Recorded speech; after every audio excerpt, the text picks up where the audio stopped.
Hi students, किडसी class में आपका स्वागत है। तो मैं आशा करता हूँ सभी अच्छे होंगे। पिछली वीडियो में हमने जान लिया था बेटे किसके बारे में, तत्वों का आवर्त सारणी में कैसे हम पता लगाते हैं कि उस तत्व को किस वर्ग में और किस आवर्त में रखा गया है। आज हम जानने वाले हैं S P D F block के तत्वों के बारे में। ठीक है, अच्छे से समझकर चलेंगे।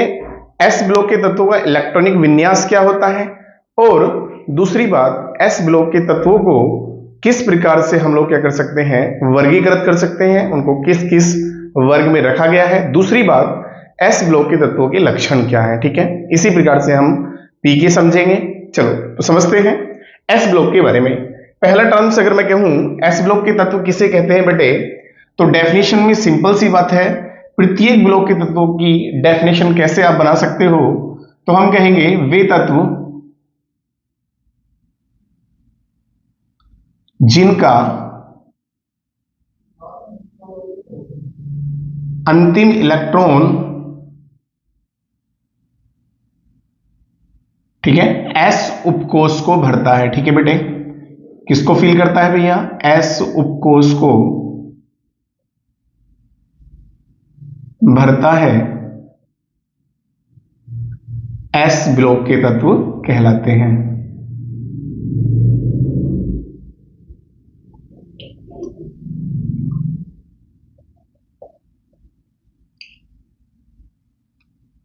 ठीक है, चलिए ये डेफिनेशन हमारी हो गई। अब मैं यहां से आपको सभी ब्लॉक की डेफिनेशन क्लियर करनी बता देता हूं।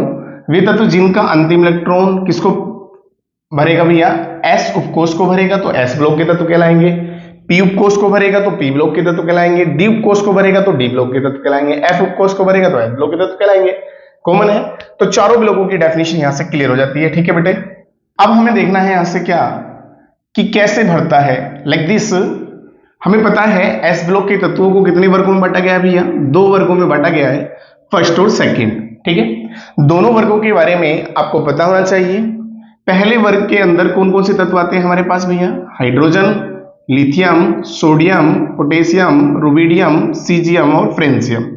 ठीक है, जैसे कि मैं आपको ट्रिक की बात बताऊं, क्योंकि मैंने भी पढ़ा है, आप लोग इसकी ट्रिक अगर याद रखना है, आप इसको किस तरह से याद रख सकते हैं, तो बेटे हेलिना की रब से फरियाद। ठीक है, हेलिना की रब से फरियाद, आप इस ट्रिक से इसको याद रख सकते हैं। ठीक है, तो कॉमन दूसरे वर्ग की अगर मैं बात करता हूं बेटे, सेकंड वर्ग में beryllium, magnesium, calcium, strontium, barium, radium.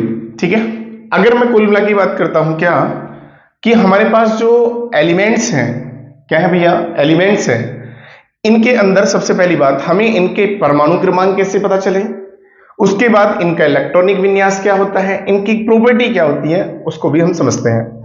चलो सबसे पहले मैं बता दूं आपको, यदि मैं इस तरह से यहां पर ध्यान दूं, ठीक है, ये मैंने क्या किया है, दोनों वर्गों के तत्वों को इस प्रकार से कॉलम में बंद कर लिया। ठीक है बेटा, तो मैं यहां से आवर्त की बात करता हूं। पहले मैं बताता हूं, ये फर्स्ट आवर्त से है, ये सेकेंड आवर्त से है, ये थर्ड आवर्त से है, ये फोर्थ आवर्त से है, ये फिफ्थ आवर्त से है, ये सिक्स आवर्त से है, और ये सेवंथ आवर्त से है। ठीक है बेटा, ठीक है।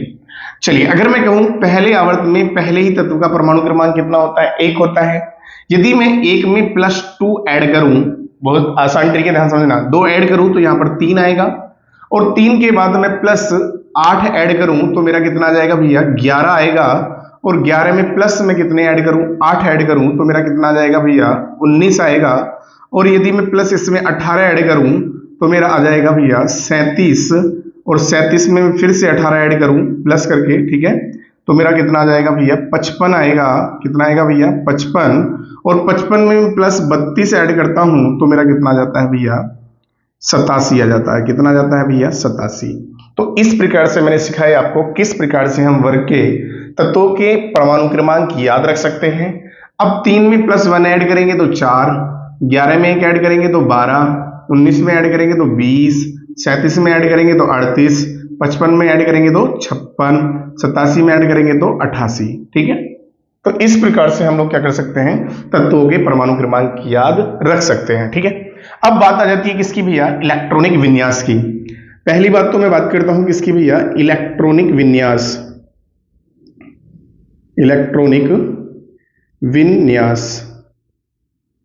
एस ब्लॉक के तत्व में जो इलेक्ट्रॉनिक विन्यास है पहले वर्ग का होता है NS1 और दूसरे वर्ग का होता है NS2। ठीक है बेटा, जहां N क्या है हमारा आवर्त है और आवर्त मैंने अभी आपको बताया है यहां पर लगा के 1 से लेकर 7 तक कुछ भी हो सकता है। ठीक है, कॉमन है।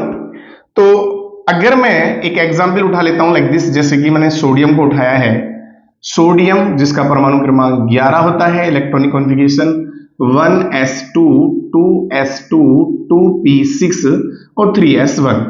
पहले सेल में 2, अगले सेल में 8 और नेक्स्ट सेल में कितना इलेक्ट्रॉन आया 1। तो मेरे कहने का मतलब क्या है, यहां पर 3s1 आया है बेटे, तो 3s1 का मतलब है n बराबर 3। कितना है भैया, n बराबर 3। तो कॉमन देखो यहां पर n बराबर कितना है 3, तीसरे आवर्त के लिए 3s1 आ गया है। ठीक है, चलिए कॉमन अगर हम बात करते हैं किसकी भैया 19 की, तो परमाणु क्रमांक 19 वाले तत्व को हम पोटेशियम बोलते हैं और 1s2 2s2 p6 3s2 3p6 और 4s1। तो पहले सेल में 2 और 8 8 और 1। ठीक है, तो अब हम क्या कहेंगे यहां से n का मान कौन से है भैया, 4th से है। तो सेम ऐसे ही किसके रुबिडियम 37 के लिए हम लोग देख सकते हैं, जैसे कि हमारे पास 37 क्या है Rb है और इलेक्ट्रॉनिक कॉन्फ़िगरेशन निकालना शुरू करेंगे 1s2 s2 p6 3s2 3p6, उसके बाद आता है हमारा 3d10। ओके, और उसके बाद क्या आता है 3d10 के बाद हमारा 4s2 4p6 और 5s1 ऐड कर लेते हैं हम लोग, 2 4 6 2 और 2 4। ठीक है, 4 6 10 2 12 6 18 10 28 और 2 30 और 6 36 और 1 37। ठीक है, कॉमन है। तो हमें पता चल गया कि हमारे लास्ट सेल में इलेक्ट्रॉन क्या आ रहा है 1 आ रहा है, चाहे हमारा कोष या आवर्त कुछ भी हो, n बराबर कुछ भी हो सकता है 1 2 3 4 5, मतलब जिस आवर्त का एलिमेंट होगा उसी आवर्त के लिए n का मान आएगा। कॉमन सेम ऐसे ही हम लोग कैल्शियम देख लेते हैं, कैल्शियम जिसका परमाणु क्रमांक कितना होता है 20 होता है भैया, और 20 होने पर हम लोग क्या करेंगे इसका इलेक्ट्रॉनिक कॉन्फ़िगरेशन निकालेंगे 1s2 p6 3s2 3p6 और उसके बाद 4s2। ठीक है, 2 4 6 10 2 12 6 18 और 2 20। कॉमन क्लियर हो गया भैया। तो अब हम लोग यहां से बता सकते हैं, देखो मैंने कहा था ना NH2 होता है तो n का मान 4 है, तो कॉमन ध्यान देंगे यहां पर ये चौथे आवर्त से है 4th से है, तो कैल्शियम के लिए इसका इलेक्ट्रॉनिक कॉन्फ़िगरेशन लास्ट सेल में क्या आएगा 4s2 आएगा।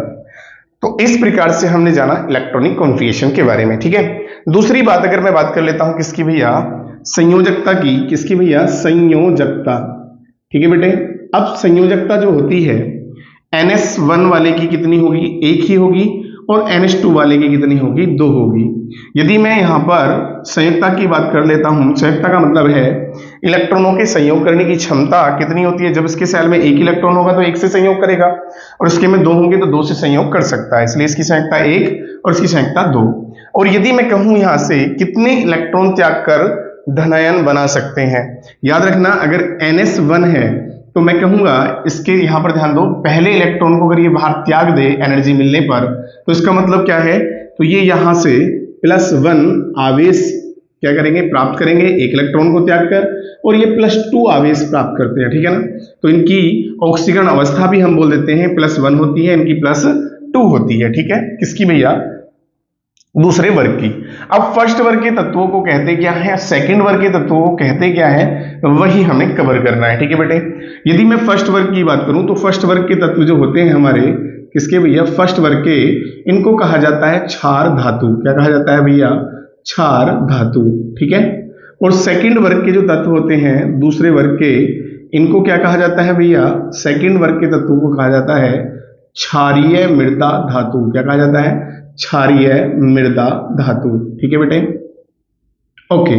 चलिए अगर मैं कहूं क्षार धातु क्यों कहा जाता है इनको, और इनको क्षारीय मृदा धातु क्यों कहा जाता है, ठीक है बेटे, तो मैं कह सकता हूं जितनी भी ये धातुएं हैं, हाइड्रोजन को छोड़कर, हाइड्रोजन एक विवादास्पद है, इसको हम लोग क्षार धातु की श्रेणी में नहीं रख सकते, ध्यान रखना।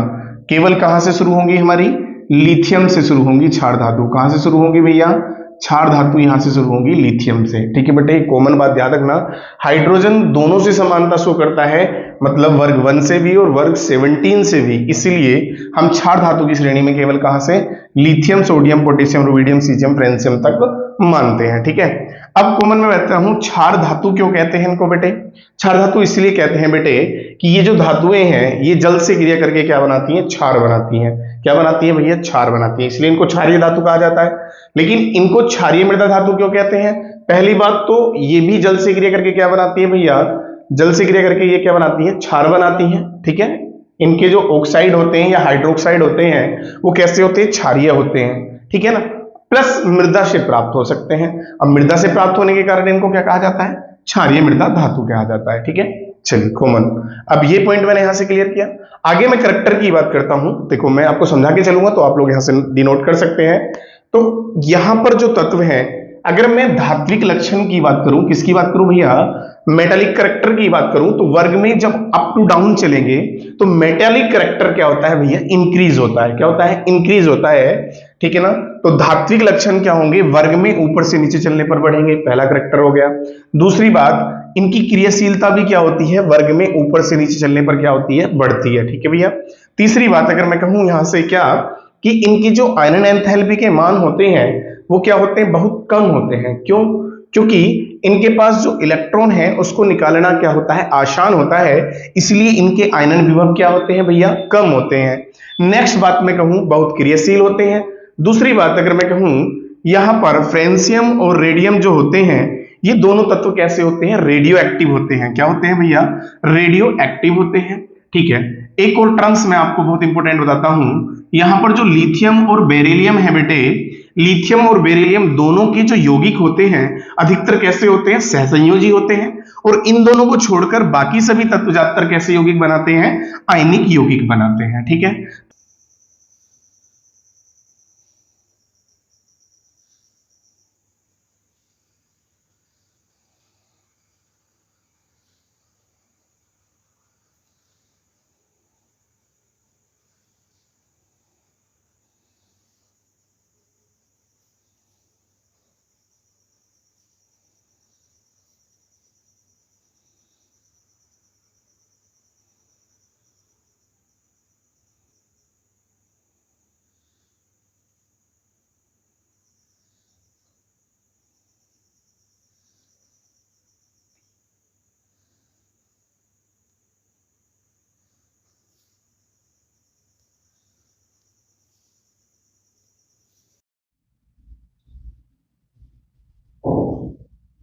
चलो तो भाई समझते हैं किसके बारे में भैया? पी ब्लॉक के तत्व के बारे में। ठीक है, पी ब्लॉक के तत्व की डेफिनेशन कॉमन क्लियर हो जाएगी। वे तत्व जिनका अंतिम इलेक्ट्रॉन बाह्यतम कोश के पी उपकोश को भरता है वही क्या कहलाएंगे? हमारे पी ब्लॉक के तत्व। मैंने बताया था आपको एस ब्लॉक में भी कि सभी की डेफिनेशन एकदम सरल है। ठीक है, एक ही तरीके की डेफिनेशन रखेंगे।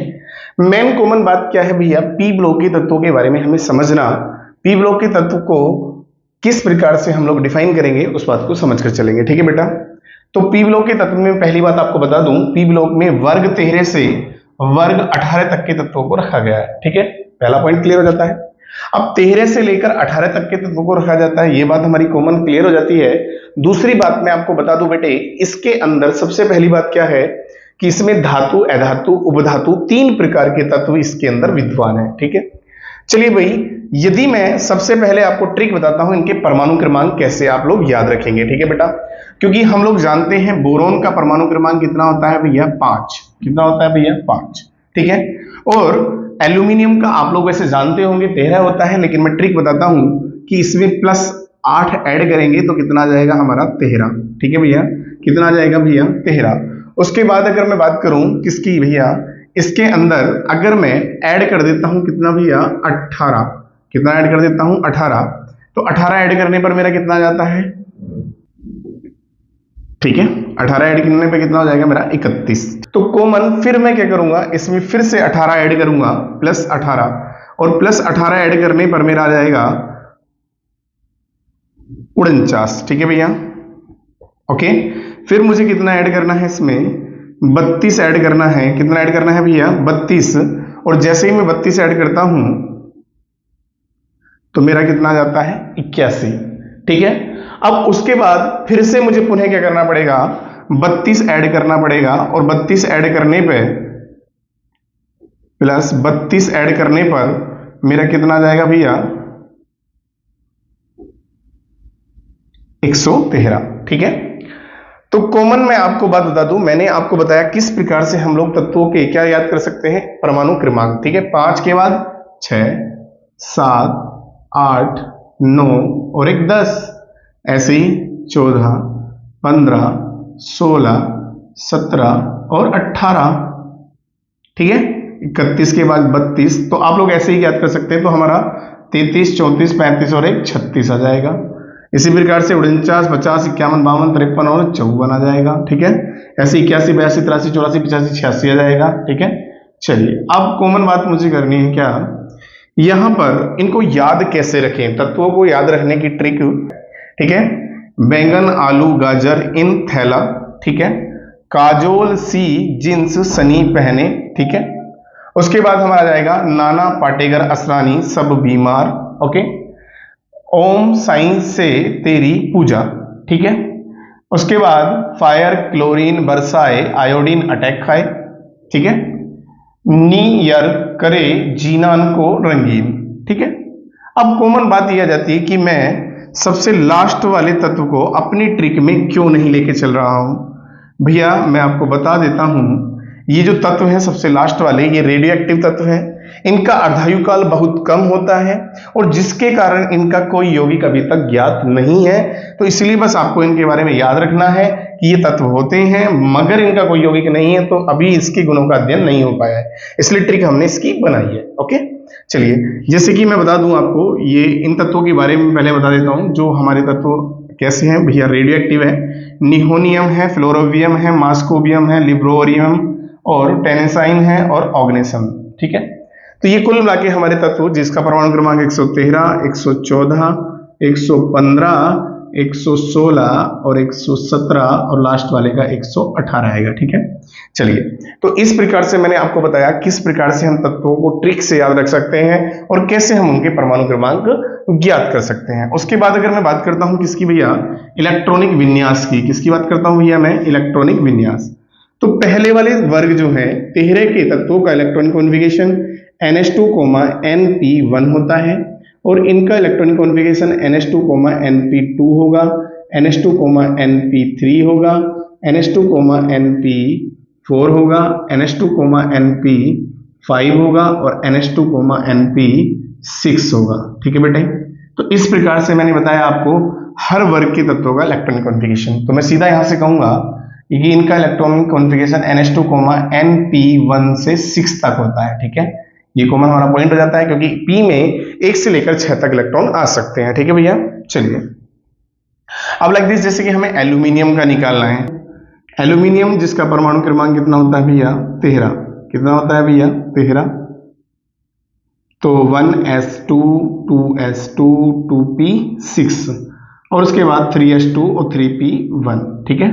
तो कॉमन ध्यान देंगे यहां पर, हमने बताया था पहले वाले का इलेक्ट्रॉनिक कॉन्फ़िगरेशन क्या होता है, NH2, NP1 होता है, तो 3s2, 3p1 आ जाएगा।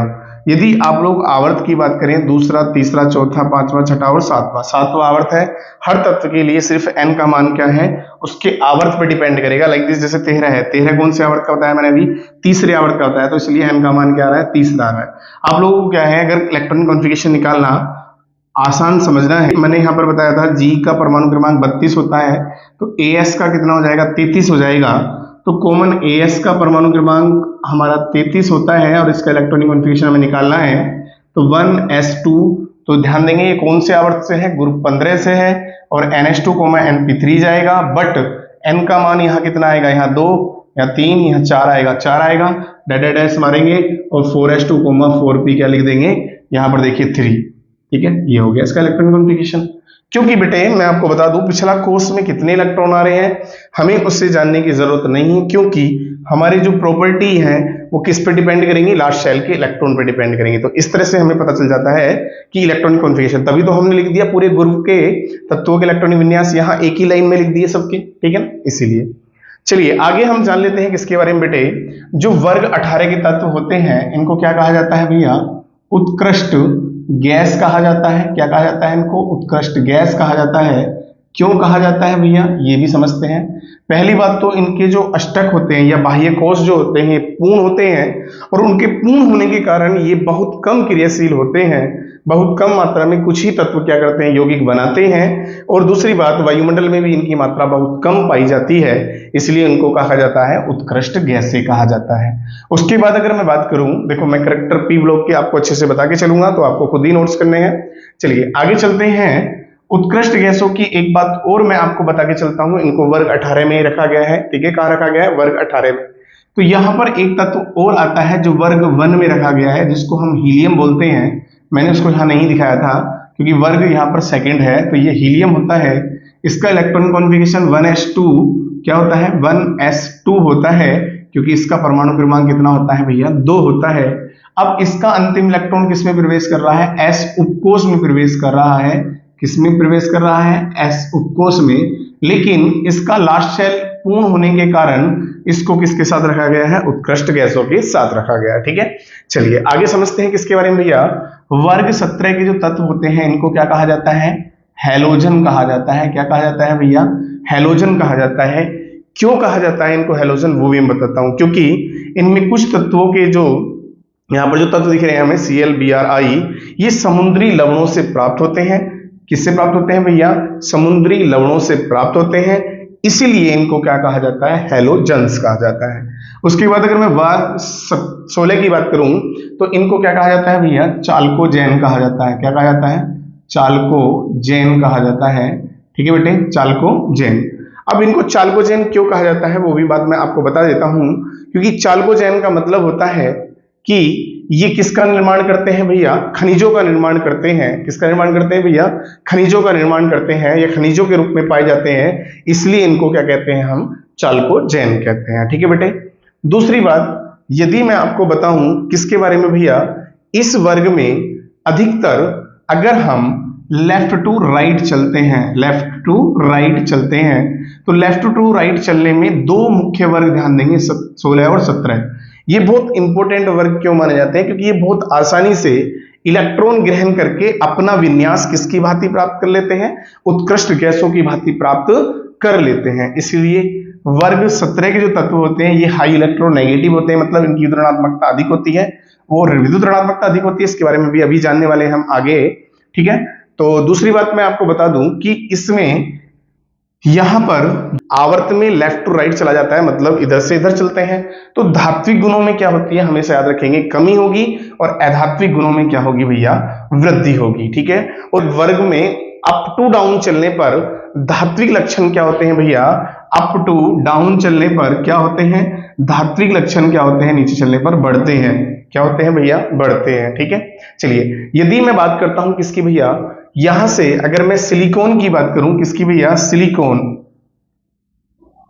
यहां सिलिकॉन। ठीक है, उसके बाद अगर मैं बात करता हूं सिलिकॉन के साथ किसकी भैया? आर्सेनिक की। किसकी बात करता हूं भैया? आर्सेनिक की।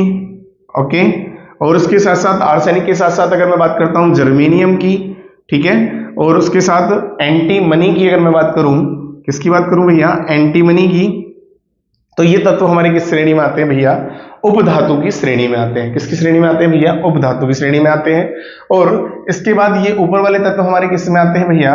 अधातु की श्रेणी में आते हैं। और नीचे के सभी तत्व ज्यादातर किसकी श्रेणी में आते हैं? धातु की श्रेणी में आते हैं। ठीक है भाई, कॉमन क्लियर हुआ यहां से? चलिए भाई, इस प्रकार से हमने जाना पी ब्लॉक के तत्वों के कुछ करैक्टर्स के बारे में। ठीक है, एक बात और मैं आपको बता दूं कि पी ब्लॉक में वर्ग 13 से वर्ग 18 के तत्वों को रखा गया है।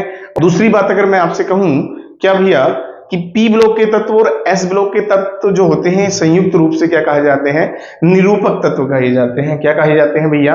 निरूपक तत्व कहे जाते हैं। ठीक है, तो ध्यान रहेगा। चलिए भाई, हमने जाना किसके बारे में? पी ब्लॉक के तत्वों के बारे में। तो इस प्रकार से वीडियो लेंथ ही ज्यादा हो जाएगी, करैक्टर आप नोट करेंगे मेरी बात को सुनकर। ठीक है, चलिए अब आगे मिलते हैं हम लोग डी ब्लॉक और एफ ब्लॉक के साथ।